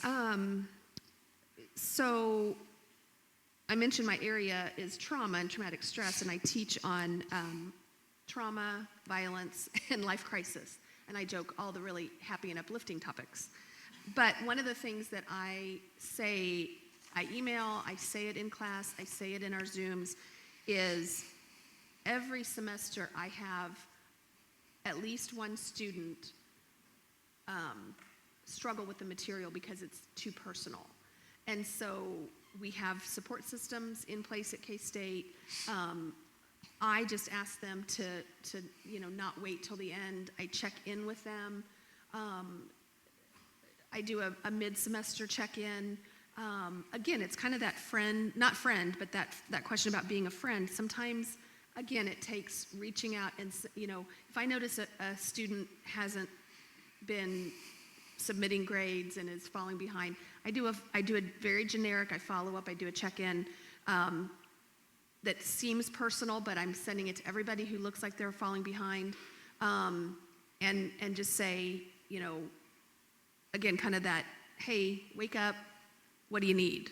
And so, again, there's student life, there's lots of resources, there's the situation now that if you have the student of concern is actually what it's called, you can submit that, and student life will follow up. Again, I think that's if you're an employer in that situation, being able to have that conversation. This is what I've noticed, and I'm not trying to add, but is there something you need? Is there something I can help, some sort of resources or support? So I think what I'm hearing is that you try to be accommodating to the extent that you can, but there's also some degree of just flexibility built in. So you're not so rigid that it has to be this time, this date. There's some awareness of what's going on, that it's a crazy time for students and teachers, professors, and that in order to survive this together, right, to thrive together, right, there has to be some flexibility built in. Yep. And again, I try to, again, because I've been doing this long enough, I try to predict, and because of what I teach, and because I'm a therapist, I try to predict that. I can't ever predict who it's going to be, but I know the warning signs ahead of time. And again, being able to reach out, if I have a student that we're 3 weeks in and they haven't done anything yet, I'm going to reach out to them. Hey, you haven't. So kind of just keeping that eye out. That's harder to do with online, but again, it's possible. You just kind of have to figure out what fits.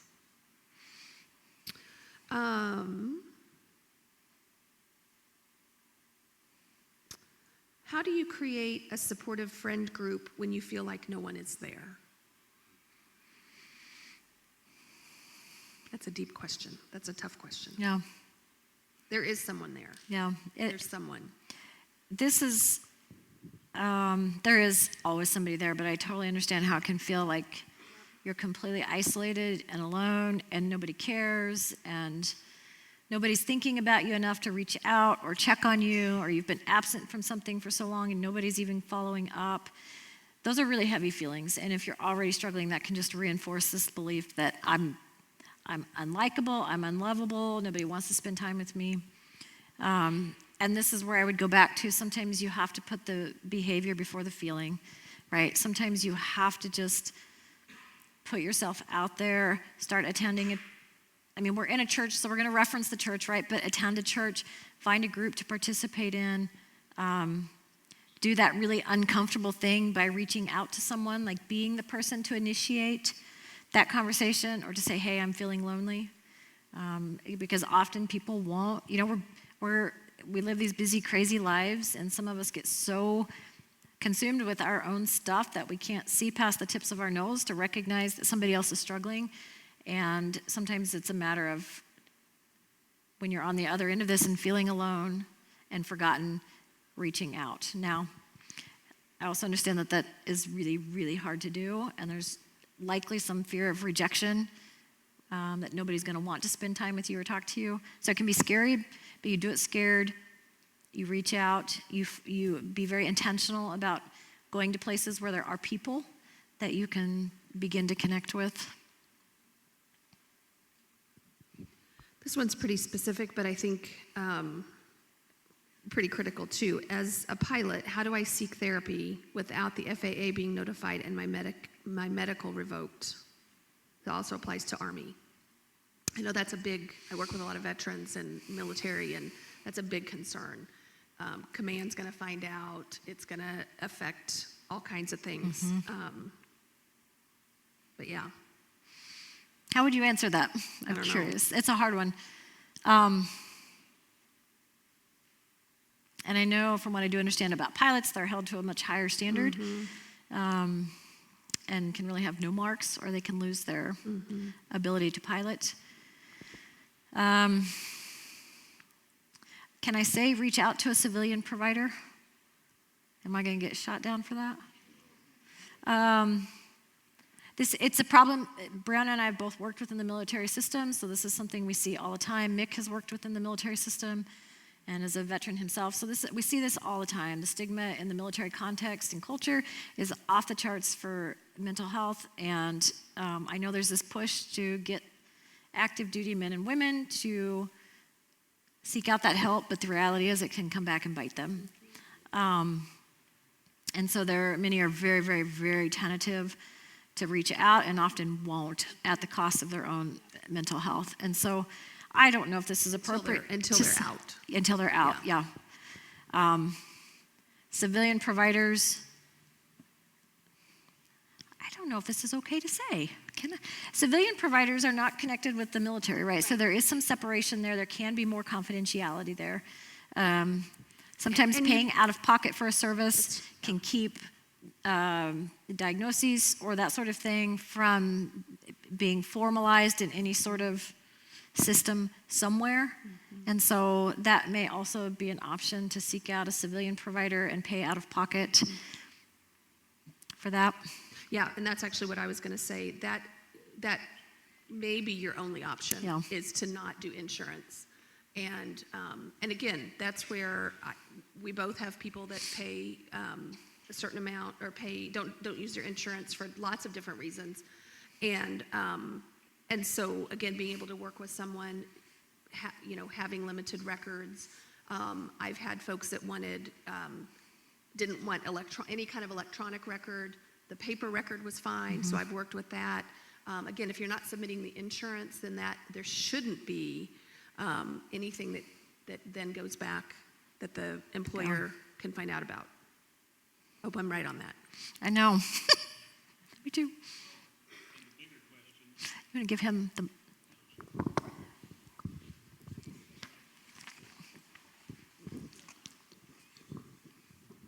McTeener, everybody. We work together. Anyway, the bigger question with that's a great question, is, so there is some mechanisms. You may have to go private initially, but the bigger concern might be, if you don't do something and it worsens, what's that do to your flight status? Yeah. That's probably might be worse at that point in time. So I would think that at some level, there's things you want to take care of regardless of what hoops we have to jump through, and then we can kind of sort that part out later. Oh, thanks, Mick. Yep, great. Okay, we have time. I've just been notified we have time for one more question, which puts the pressure on. Because these are all really good questions.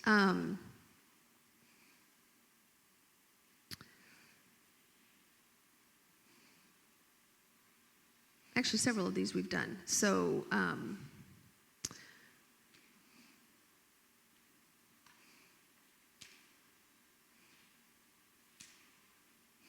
how about things like ADD and ADHD? Well, how do you help encourage someone to get into therapy? Let's start with that one. Especially if they are just saying, again, going back to your list, just let go and let God. They may be okay with recognizing medication, but not therapy. I know there's a lot of stigma around therapy. How do you encourage someone to seek therapy who might be opposed to it? And this is a good one. Again, I feel like afraid of it. Yeah. Okay. And we would have touched on this some last week. And what I said last week was, do your research. It's going to, in my opinion, and in my own practice, it's the relationship between the therapist and the client that is most important to the success of therapy. So you got to find someone who fits you. So do your research, ask around. Maybe you don't want a Christian therapist. Maybe you want somebody who works more in the secular arena. Maybe you want somebody who's pretty edgy, or you want somebody who's older with experience, or you prefer a male or a female, or you want somebody who's younger and feels like you can connect, right? So do your research, kind of give some thought to what might fit best with you. At some point, again, at some point you just do it, right? Like you do it scared, you get yourself on a list, you reach out, maybe you reach out to several. Some therapists will do some consultations, not all, right? Like a meet and greet, this is who I am. You can ask for that if you want to feel a therapist out just to see if there's a good fit or not. Just don't let the stigma, whether it's your own, it's what you're afraid somebody else will think of you, keep you from taking that step. Therapy can be a lot of work, but most of us are not very scary. And for anyone who's had a bad experience in therapy, who's been hurt through the process of therapy or by a therapist, I apologize on behalf of our profession, because that's not the way that is supposed to go. Therapy is supposed to be a very safe place, if not the safest place for people to come to, right? Last week I mentioned that therapy is one of the most intimate relationships you'll ever have. And so it has to be safe. I'm sorry if you've been hurt by it in the past, but don't give up. Because I promise you there's somebody out there who will fit very well with you, who can help walk you through whatever stage, whatever problem, whatever past trauma that you're going through. So just don't give up. Do your research. Well, and the fact that we're doing these two workshops, the sermon series, the message series, again, having those playing in the background, having those on, asking the person to sit down and watch them might open up discussion, might at least, again, I think this is having therapists here presenting this shows that we're not, I was going to say crazy, scary people. I don't know about the first one, but scary. But it does feel like it, because you're going to bare your soul, or feels like you're going to bare your soul to the person. And and again, if you've tried that in the past, whether it was a professional or a friend, and they laughed at you, or they told you all those things, let go and let God, you just need to try harder. This is just going to be another person that tells me the same thing, and hopefully not. And if it is, find another. Keep looking. So, Thank you. Would you please tell them thank you for us?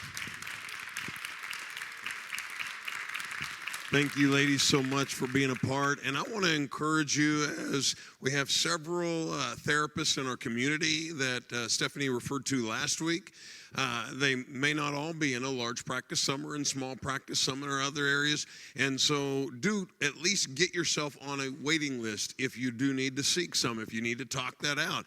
Another option I just want to remind you of, as Mick came up just a moment ago, he is on staff with us now at the church here, and he is at Celebrate Recovery on Tuesday nights at 7 p.m.